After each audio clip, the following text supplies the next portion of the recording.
Friends, welcome. It's David Blackman with Stories from the Center podcast here in Fayetteville, North Carolina. It's a joy to be in a new studio. Justin's created this new studio for us up on the third floor of Hay Street United Methodist Church. We're in the youth room today, and I'm liking the vibe. I like this whole the couches and the comfortability of being here with our friends. And we want to just share with those first-time listeners what we do here, what our hope is with the podcast. We believe a podcast can facilitate helpful and holy conversation concerning justice, freedom, and peace. These are real concerns for the Fayetteville community, especially as our city continues to navigate our history, our present realities, and our future possibilities. Participants will reflect on what justice means, the connection freedom has within our community, as we are uniquely positioned to our neighbors at Fort Bragg, and the desire that we pray we all have to live together in peace. Through seeking the stories of our people, we will find and celebrate the places where justice, freedom, and peace intersect and inspire listeners to practice the same. So friends, the question that we always ask and that sort of we hope drives what we do here on the podcast is when telling your story, how have justice, freedom, and peace impacted your life? So today, friends, we have from Justice for Our Neighbors, three friends that I'm ecstatic about introducing you to. And I'm going to just call out their names and let them share more about themselves before we jump into the justice, freedom, and peace part of the conversation today. But on my left, my immediate left is Oscar Hernandez. He's the executive director. Welcome, Oscar. And to his left is Ashley Reed. Ashley is an attorney with Justice for Our Neighbors. And then Donna Akwiamoa is also an attorney with Justice for Our Neighbors. And we are just so grateful for each of you being here today. I would love if you all would just take a few moments and introduce yourselves, tell our listeners who you are, and what brought you to Fayetteville. Yeah, Oscar. Thank you so much for inviting us here today, this great conversation. I am glad that I have a team to represent Justice for Our Neighbors today. My name is Oscar Hernandez, and I serve as the Executive Director of Justice for Our Neighbors since November of 2020. And we opened our offices on December 1st. And until now, we've served around 70 cases. Dana will talk more about that. And we have a very good number of open cases so far as well.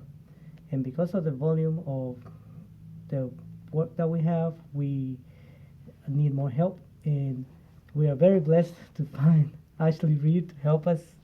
Thank you so much for joining us. So it's a great team. It feels good. We are very eager to tell the community the work that we are doing and to help our immigration community with the legal cases. So very, very glad to be here. Very glad, very happy to be here today. Awesome, Oscar. We're grateful for you being here too today.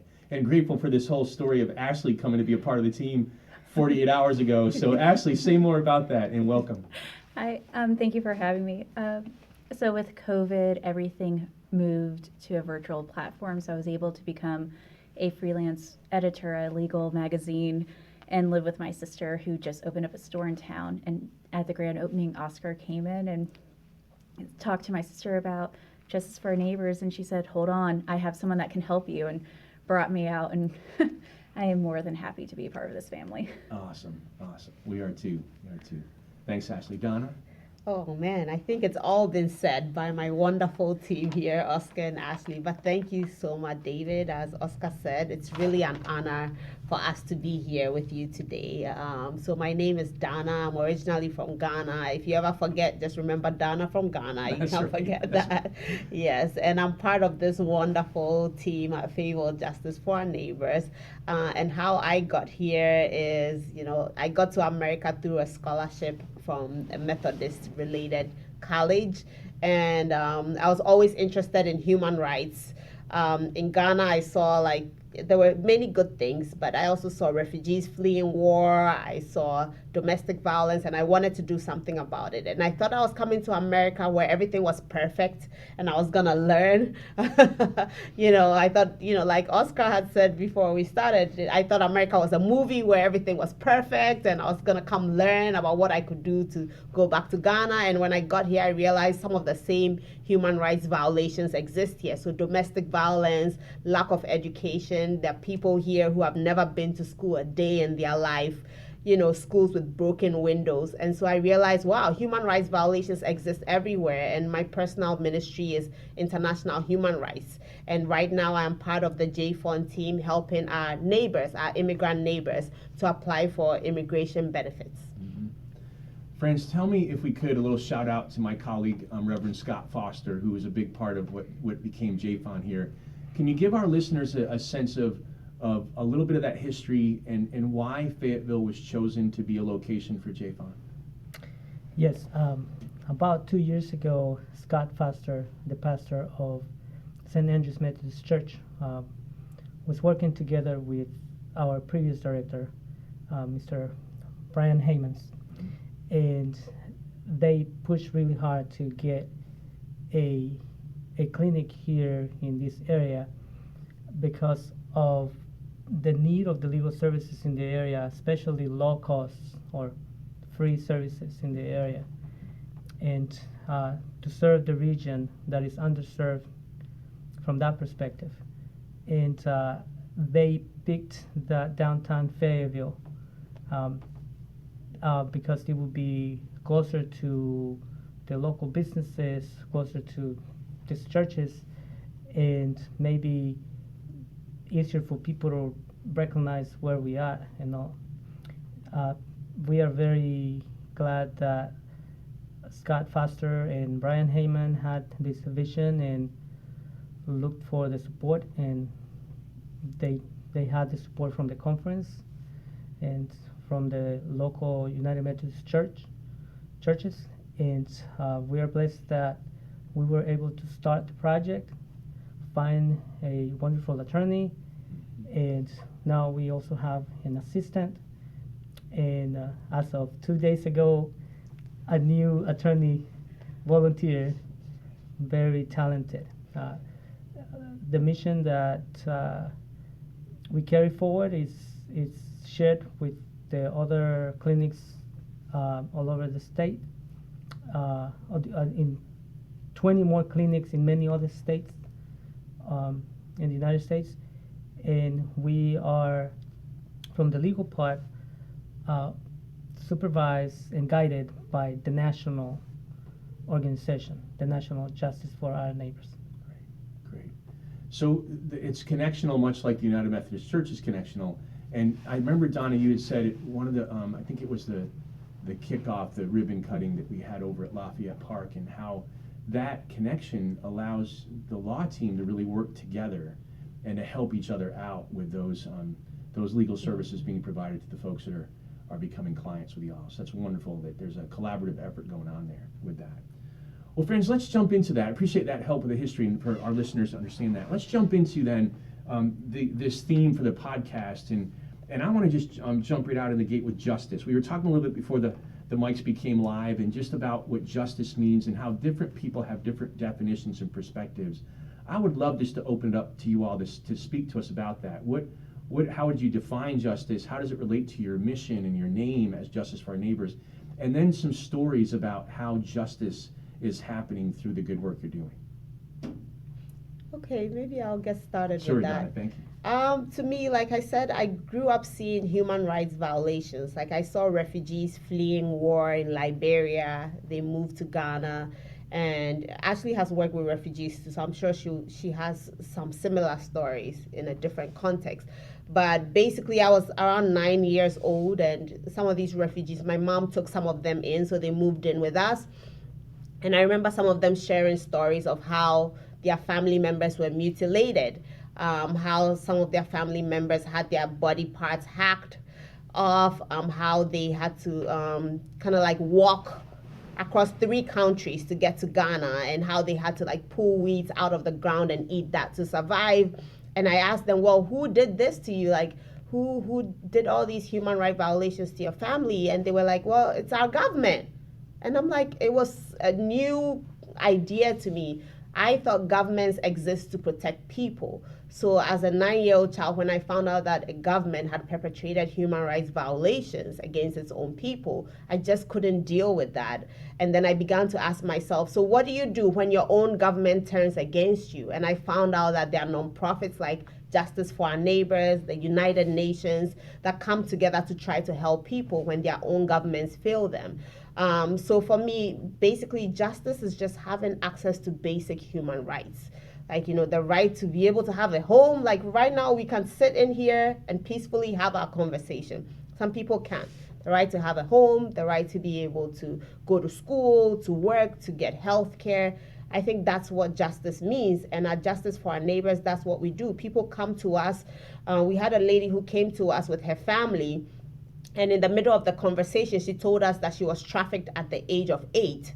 And basically, she was trafficked by her sister's husband and abused for almost 20 years. And she had never told anyone the story. Her husband was sitting there with us. Her pastor came with her.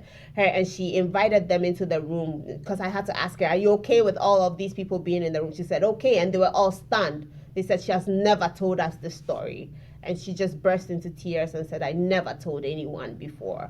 So justice is just her being able to tell her story. And even though her perpetrator is now dead, we're in the process of trying to get legal assistance for her.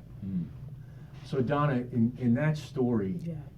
justice, you just said it was an opportunity for this woman to speak that story into a reality that she'd never spoken to before.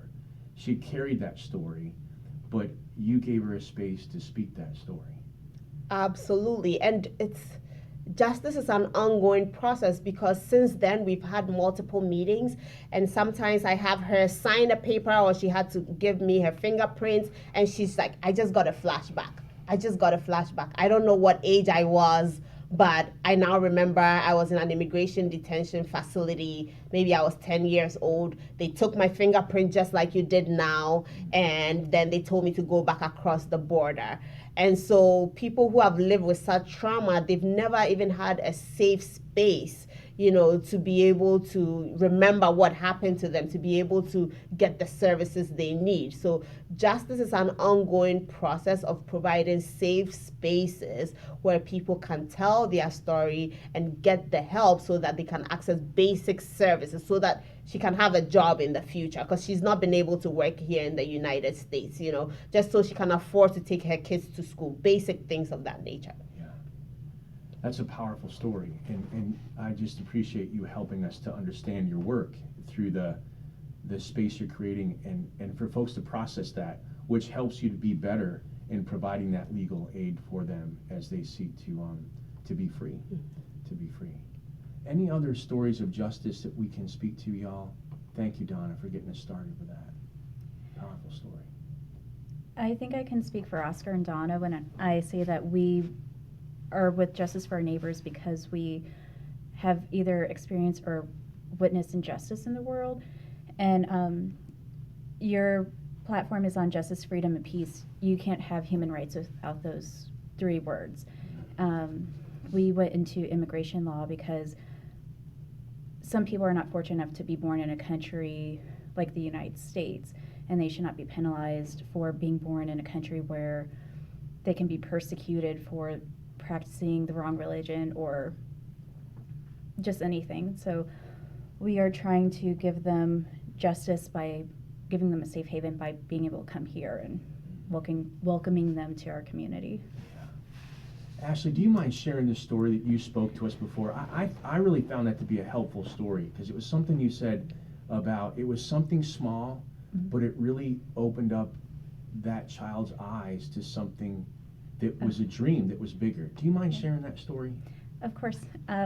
So when I was a senior in college, I studied abroad in South Korea, and I got to meet with North Korean refugees. And part of the meeting was asking, like, how did you know that you were being lied to by your government? And this one girl was talking about how she was taught that Americans are really ugly, beyond ugly. And one night she received a smuggled copy of the Titanic, and she saw Leonardo DiCaprio and realized how hot he was. And so that influenced her to, or that opened her eyes to, okay, well, if my government lied to me about this, what else did they lie to me about? And that got her thinking, and she realized that she needed to escape North Korea.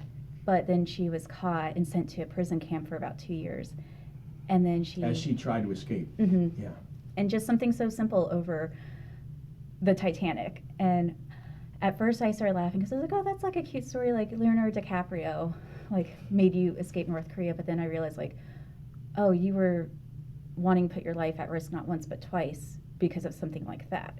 Yeah. And I don't think a lot of people here realize that immigrants do not come here because they want to. They come here because they need to. They need a safe place to live, and not every country can provide them that.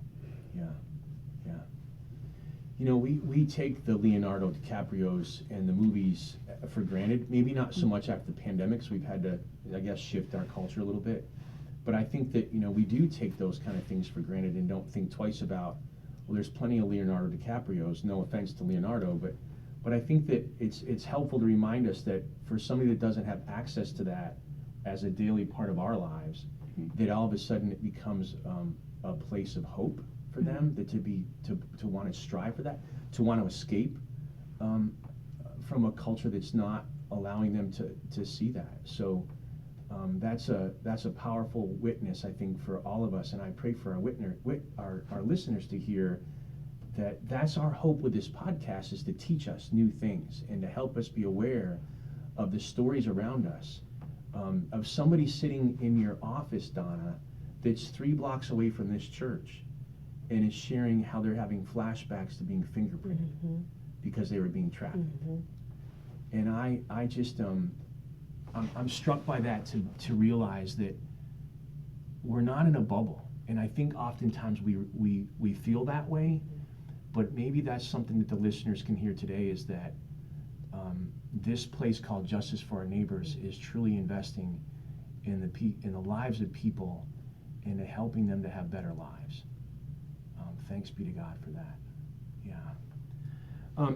So something else that you had said, Ashley, as we were talking here a little bit before we went to recording, is that you said, and your colleagues sort of affirmed this, and you said, well, justice, freedom, and peace are sort of synonymous with human rights. Y'all, talk to me about that with respect to how are they interconnected? And is there a story that sort of jumps out to show that they are interconnected? I guess I will talk. I think it's just every story that we come across in the office, whether it's at Justice for Our Neighbors or another immigration human rights office, where a family can finally just come to the United States and not have any fears or fears about their lives.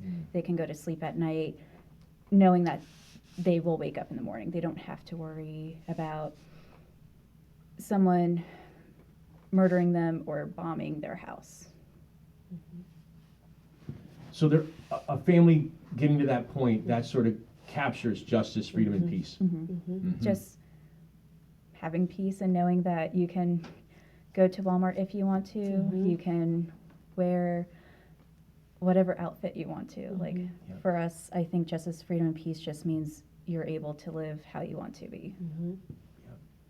Good. Yeah. I mean, I think just this morning, a lady called, and she was so nervous, so nervous. And I was like, hey, how are you doing? And she's like, I'm okay. And she's like, I'd like to apply for political asylum. And I was like, okay, well, our office does not work on that, but I can connect you to a partner organization that does.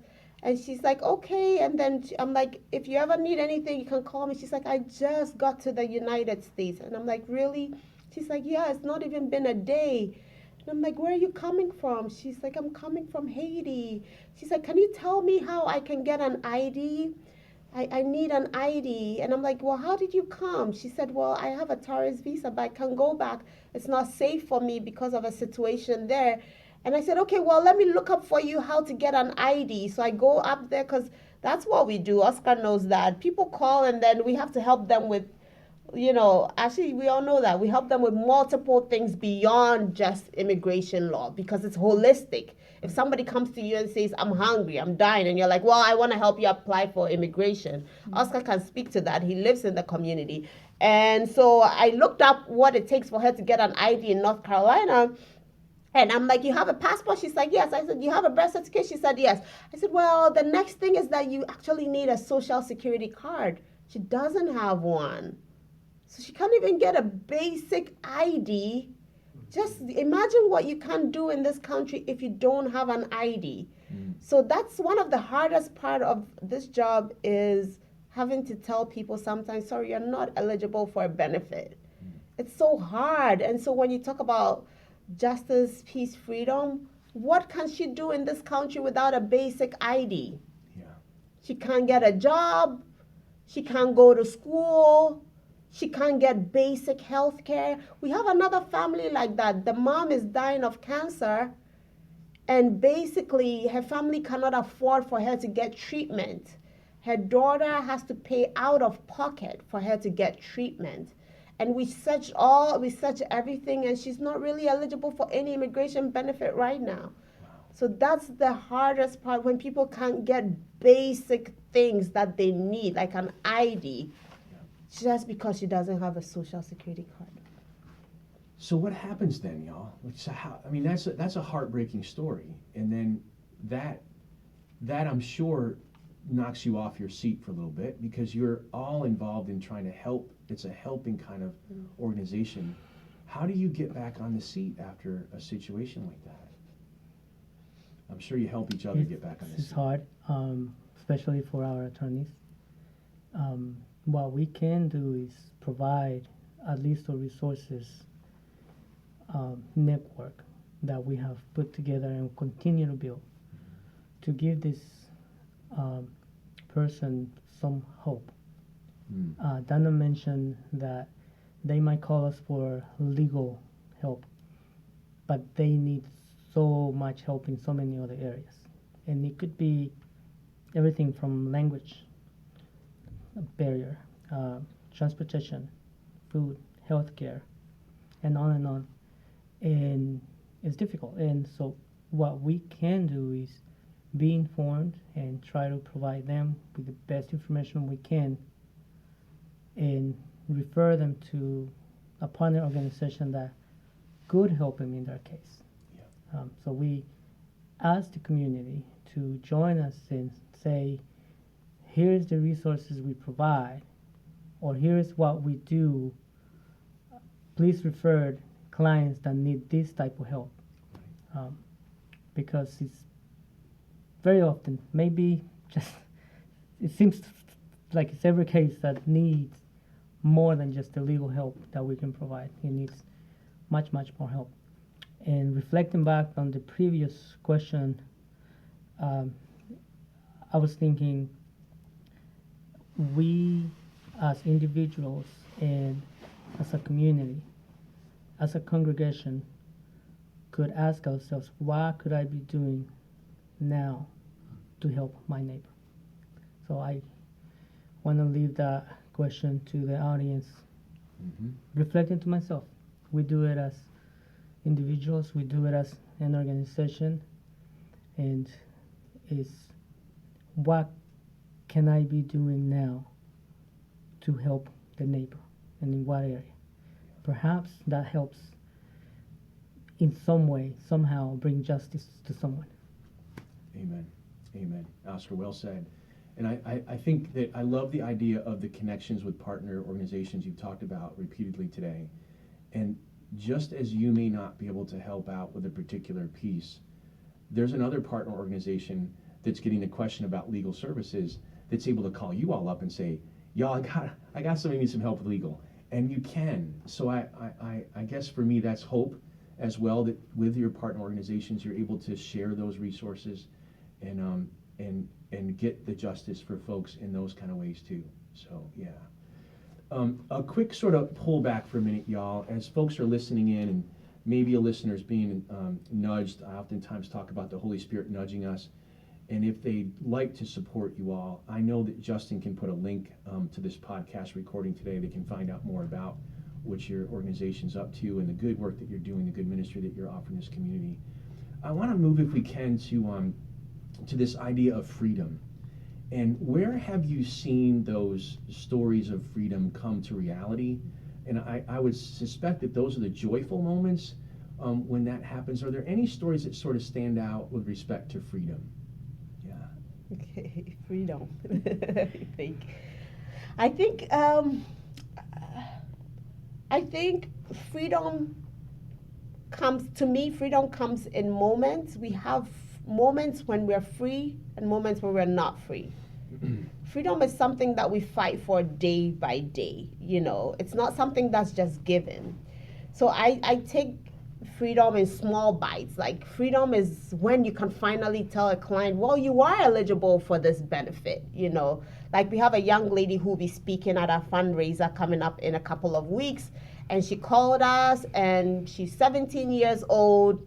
She came to this country when she was 3 years old, walked through the desert all the way from Guatemala to this country with her parents. And she wrote a story to us, and she said, even though I was 3, I remember that as we were walking through the forest, these men with guns came on us and asked us for our money and for everything we have. We gave them our food, our money, and everything, and we were just so happy that they didn't kill us. We're so happy that they let us go because we had life, and that was what was important. And somehow they managed to walk all the way from Guatemala to this country, And when she came here, her mom was working on the farm. So her mom was out in the rain, cold, all that, working on these farms. And somehow they took her everywhere they went. The Farm Labor Organizing Committee had her at their meetings. They had her at discussions. So she's just this 17-year-old who is just a social justice warrior. Mm-hmm. Like, she's called and she's referred over 14 people. Like, Shelly will call sometimes like, hey, Shelly, how are you doing? And she's like, oh, I have someone here who needs your help. I'm like, how old are you? He's like, 78. I'm like, Shelly, is your mom there? Yeah, my mom is right here with me. She's just a social justice. She's 17. She's 17. You have to meet Shelly. Nothing phases Shelly. I'm like, Shelly, we have to fill out this application for you. Okay, she'll take it. 5 minutes later, Miss Dunn, I filled it out. What else do you need from me? She is just a social justice warrior because she's been through it and she understands what it means. So for people like Shelly, I think freedom was the day we told Shelly, you're eligible for DACA. Can you imagine growing up in a country and you go to school, you think you're an American. Why wouldn't you? You came here when you were 3 years old. You go to school, you have friends, you go to sleepovers, and then let's say one day your school is like, oh, we're going on a trip to France. And you go home and tell your mom, we're going on a trip to France. And your mom is like, I'm sorry, you can't go. Why? Well, you're different from all the other kids. You don't have any status. Imagine, we all grew up. Imagine you growing up and one day your parents told you you're not an American. Mm-hmm. You would say, what is this? I was born here. I've lived here my whole life. So I think for young people to deal with that, just that psychological burden of knowing that you could be deported any moment, that's so huge. And for her to still come out being this strong, advocate for social justice. So for me, freedom is that moment when Shelly found out that she was eligible for DACA, which gives her the ability to go to school, to get a driver's license, all of that. And freedom is beyond that, these partnerships, because after I spoke with Shelly, I was speaking with my supervising attorney. I was speaking with another attorney who volunteers with us. And they were like, have you thought about special immigrant juvenile status for Shelly? And I said, what is that? And they said, well, since she's here with her mom and her dad has never been in the picture, the states can adopt her and she can get a green card that way. So just imagine calling Shelly back and saying, Shelly, you're eligible for a green card. Like, that moment and that joy is what we do this work for. And all of a sudden now, Shelly has worth. And she had worth before that. Wow. She had worth before that. In the eyes of God, she had worth. But because of the ways our cultures and our nations have these definitions, you were able to experience and celebrate this freedom because her status changed. Absolutely. In the eyes of man, in the eyes of humankind, but in the eyes of God, her status never changed. We just got to celebrate her worth. I think you're so right. Yeah. After 17 years, Shelly is finally seen in this country. She has a number. She has an ID. And that was the same thing. My mom, I'm an immigrant too. And I remember the first time my mom got her green card. And she said, welcome to the United States. She said, I've been here for 20 years. And you're now welcoming me? Because they never saw us until they give us an immigration benefit. So you're right. Suddenly they're seen. Suddenly they have freedom to participate in society. Yeah. Friends, you all have an opportunity each day to do that as folks show up at your office, as folks call into your office. I want to shift us, if I can now, to this idea of peace, because you've already expressed to us today that there are moments that it's not peaceful. There are moments it's really hard, that you have to share difficult information, that you just don't have the capabilities or capacity to help somebody with a certain situation. Where do you find peace in the midst of your days, and certainly those joys and those celebrations around freedom and when justice is being achieved? How do you walk away from the end of the day, and where do you find peace? Where are those stories of peace for you that help you return to that office the next day when it might not have been such a peaceful day that you're leaving? I think I can speak for the team and say that doing everything you can to help that client at the end of the day, regardless if they are eligible for DACA, TPS, green card, any legal way, but knowing that you did everything you could and you came back to work on a Friday. Donna was not supposed to work last Friday. She was sick. And I came to pick up some flyers to give it to one board member. And there's Donna with a client. Because she needed her case to move forward. She wanted to bring some copies. And I'm thinking, you do it because it's your call. You do it because you love it. You do it because at the end of the day, you did absolutely everything you could. Even if you're feeling sick or you're not supposed to come to work, and you do it. I think, from my perspective, I'll let Donna share, but I admire that and I respect that. And to know that our clients is gonna get the best from us, the best quality work that we can give you. We work with a network that is national, and we have a supervising attorney that sees every case, and we make sure that the decision that we're giving is informed and that it's supported by the network. I mentioned that Ashley is our first volunteer, but if I look back, our board members, we have a board member that has been also helping Dana, and all of these people helping to give our clients the best positive result. In my opinion, it helps us feel that, okay, we're doing the best we can, and if we change the life for that client where they now have an ID or a social security or a card, that's the reward. That's where you burst in happiness, right? But if in the case you don't, because there is no legal way or no legal option, but to give this client the best service we can, to provide that client with the best information that we can, with our networks, with our support system,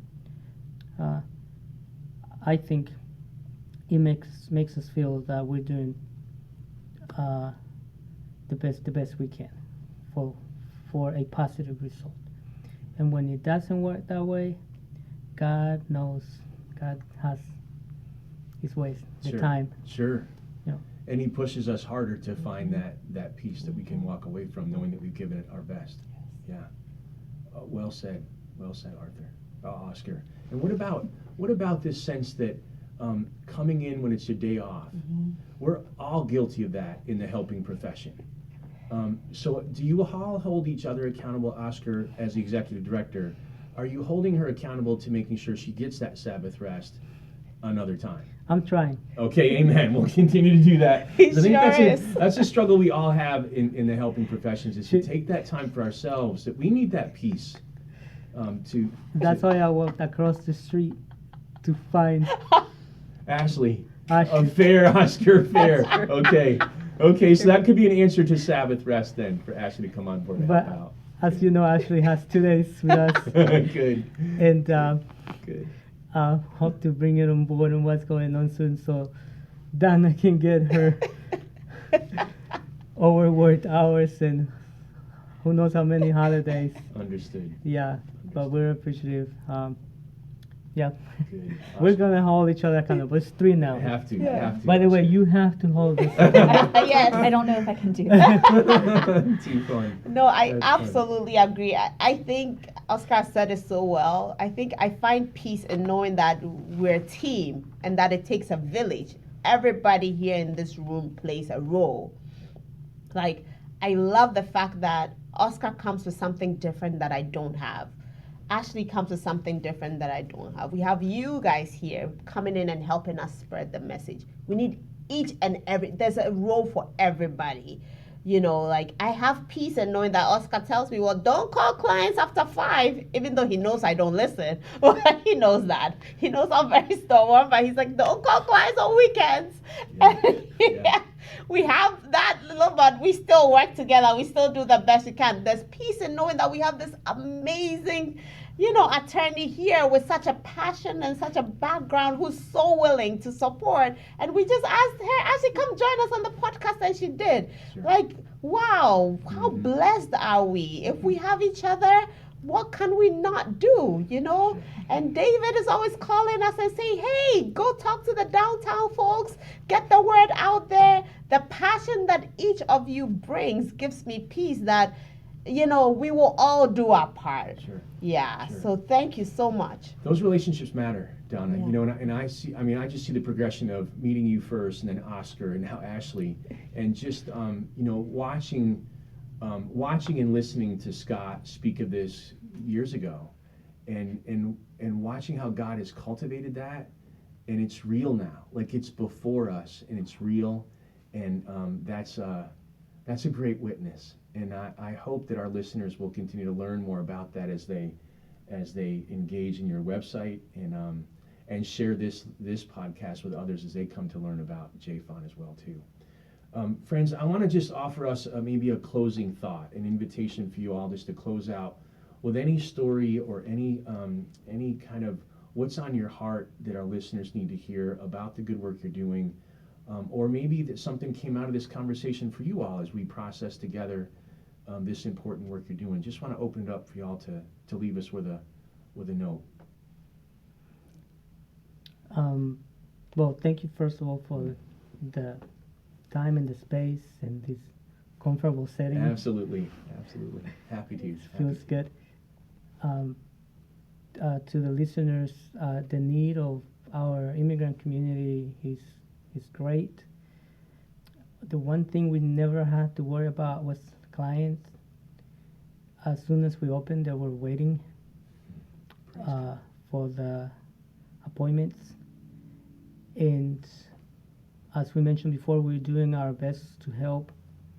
And I'm trying to find help to serve the clients and offer quality service. But we need the community support.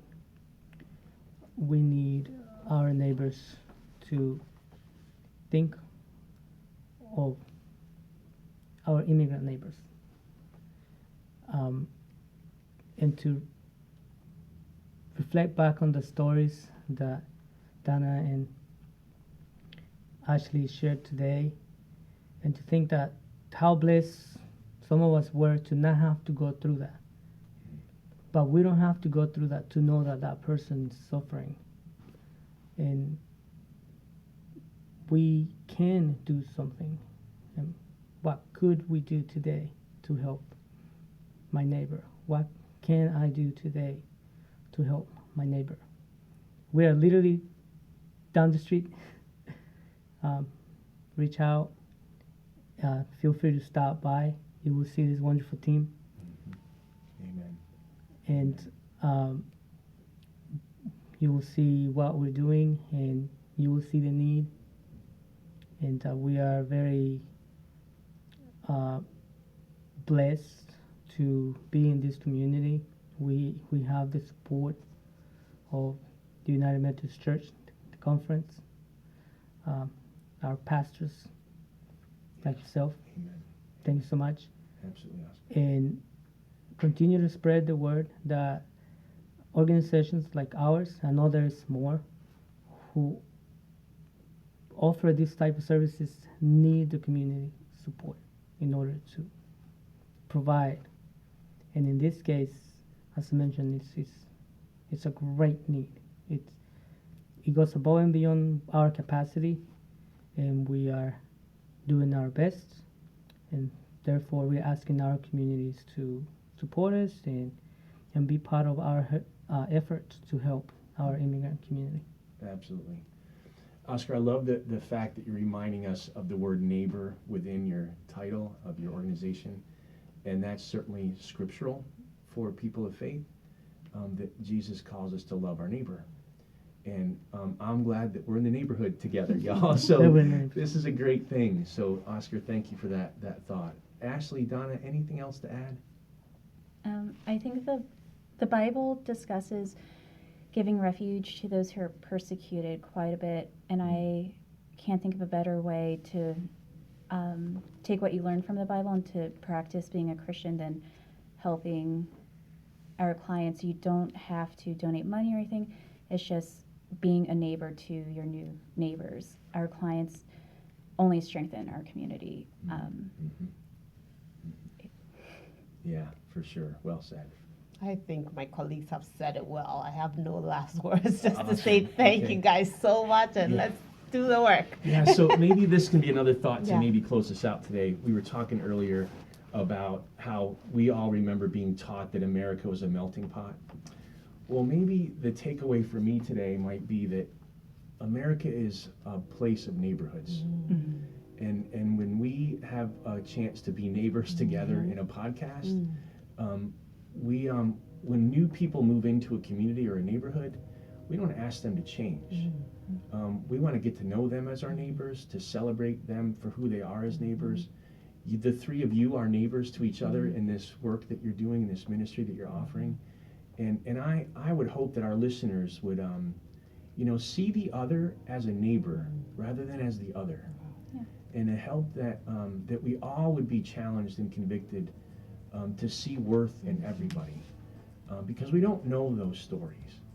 But maybe there's a way for this podcast to be reminding us all, listeners and ourselves here today, that when we take time to listen to the stories of each other, then maybe that helps us be better neighbors together. I love it. I'm gonna add, that was the story of Ashley and Oscar. Yeah. Ashley had just moved into the neighborhood. Yeah, sure. And Oscar went over to say hello, and look how Sure. great that has been for justice for our neighbors. Sure. So I agree with you completely. Donna, that story needs to be told to Bianca at Cool Spring Downtown District, because that's a great way of those relationships happening in the downtown district. So Absolutely. Amen. I'm writing some emails this afternoon. there we go. There we go. Well, friends, thank you so much, and we thank our listeners especially for being willing to take part in this podcast, and we thank our sponsors, the North Carolina Conference of the United Methodist Church, the good friends over at Cool Spring Downtown District, and we indeed thank you as guests today, Donna, Ashley, Oscar. Thank you so much for teaching us today, and Justin and I having an opportunity to be with you all as neighbors, and we look forward to being neighborly with you in the seasons to come, and we do trust that more people will continue to seek you out, to call you, to stop by the office, and to learn about the great things that you're all doing, to show them that they are indeed our neighbors. Friends, God bless. Thank you so much for joining us today from Stories from the Center.